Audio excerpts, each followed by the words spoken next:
Hi, you are watching Revenge of Reddit. Because of a silly argument, I was unfaithful to my boyfriend. He rejected me, but I'm pregnant and I know it's his child.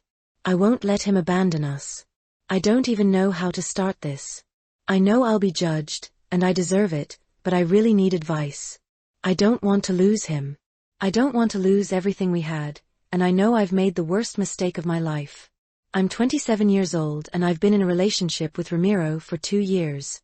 We've been living together for a year and a half and, although it wasn't in our plans, I recently found out I'm pregnant. It was a total surprise, but once the initial shock passed, we were both happy. Ramiro had always said he wanted to be a dad someday and, although we hadn't planned it, he began to get excited. He hugged my belly every night, told me he was going to take care of us, and made me feel safe. I was happy too. This baby was a blessing, but I ruined it. I destroyed everything in a matter of minutes. I know pregnancy had me emotionally unstable.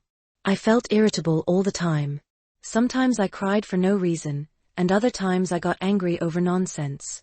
But what happened? There's no excuse for what I did. A few days ago, Ramiro and I had an argument. It was something completely trivial, but at that moment it seemed like the most serious thing in the world. I don't know if it was the hormones or if I simply wanted him to give in to what I wanted, but when he didn't, I felt like he didn't care. The argument was because I wanted him to go with me to a gathering with my friends, and he didn't want to go.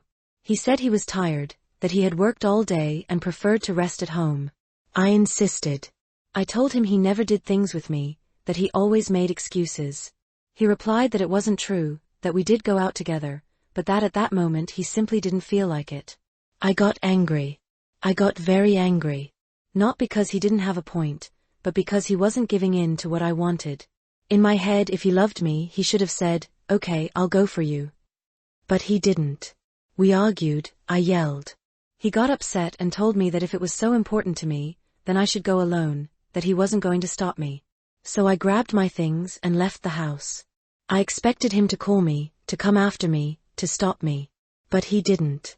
I walked aimlessly, checking my phone every 2 seconds, waiting to see his name on the screen.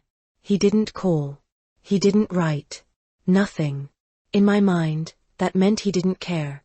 That he didn't worry whether I was okay, whether I had calmed down, whether I needed something. I felt rage. I felt like he should be the one to give in, the one to apologize first. And it was at that moment that I made the worst decision of my life. I don't know if I did it out of spite, out of revenge, or simply because I was hurt. But I dialed my ex's number. We hadn't spoken for months, but I still had him in my contacts. As soon as he answered, I told him bluntly that I was going to his place. He didn't ask why, didn't try to reason with me.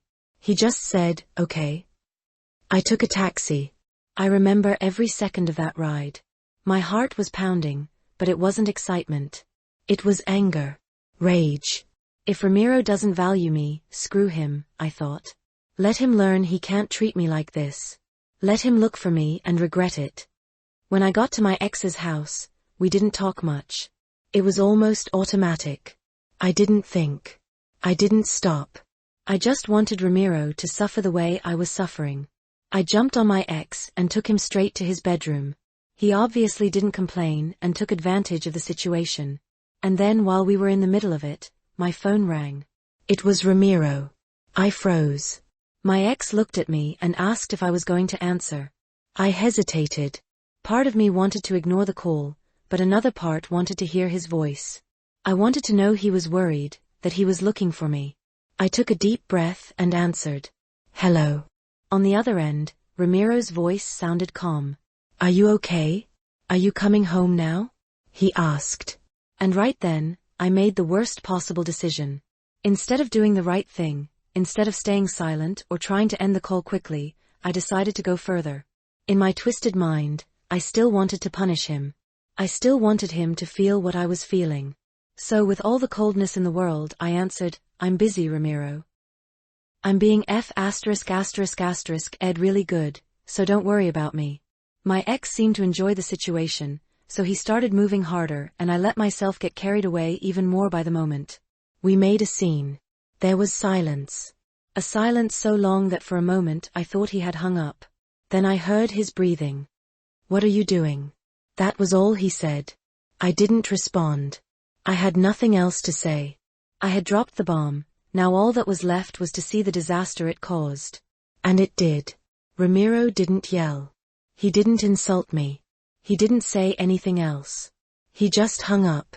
And at that moment, reality hit me like a train at full speed. All the anger, the rage, the pride, everything evaporated in an instant, leaving only a sense of emptiness and absolute panic. I pulled away from my ex as if I had suddenly realized what I was doing.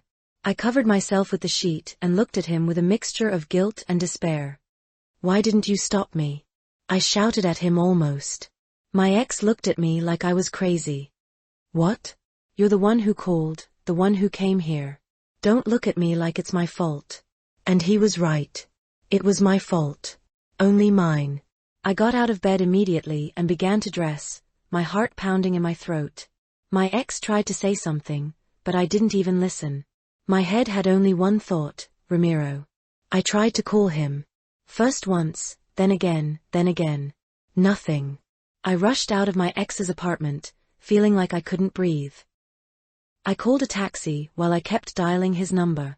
Each time it went to voicemail, my desperation grew. Please answer me. When I got home, my worst fear was confirmed. Ramiro wasn't there. I entered the apartment almost running. Ramiro, please, let's talk. I shouted, but the echo of my own voice was the only thing that answered me. Everything was in its place. He hadn't taken his things. It didn't look like he had left in a hurry, but there were no signs he would be back soon either. My heart sank into my stomach. I took out my phone and sent him a message. Ramiro, please forgive me. I don't know what happened to me. It was a mistake. A moment of stupid anger.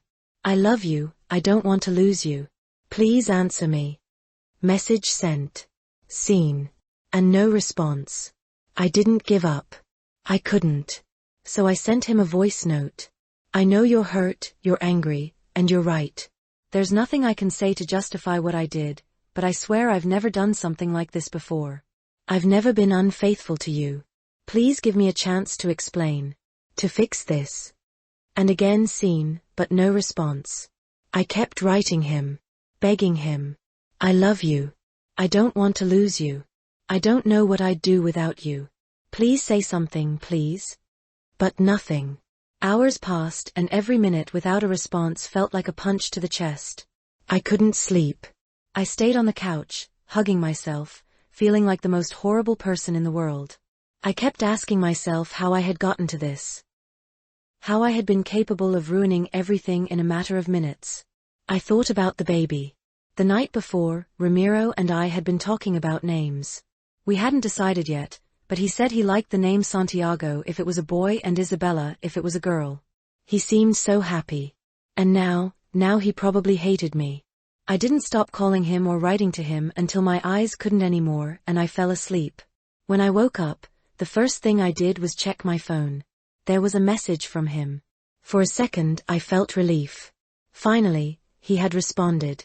But when I read it, the relief turned into something worse than anguish. If that baby is really mine, you'd better abort it. I don't want to know anything about you anymore, the message said. Those words left me breathless. I felt a knot in my stomach, as if I had been punched. Tears filled my eyes immediately. I read the message once, twice, 3 times, hoping it would change, that somehow it would mean something else. But no. He really didn't want to know about me anymore. I put a hand on my belly, feeling completely lost. Just hours earlier, Ramiro had been excited about this baby. But now he wanted it to disappear. My head was chaos. I wanted to call him, but what could I say? What could I do to fix this? So I write here. Please. Is there anything I can do? Anything I can say to make him forgive me? I know I ruined everything. I know I hurt him in the worst way. But it was a slip. I've never been unfaithful to him. But he seems to think that not even our child is his. Is there any way to get back what we had? How can I make him forgive me? The days turned into weeks, and the weeks into months. Ramiro never answered me again.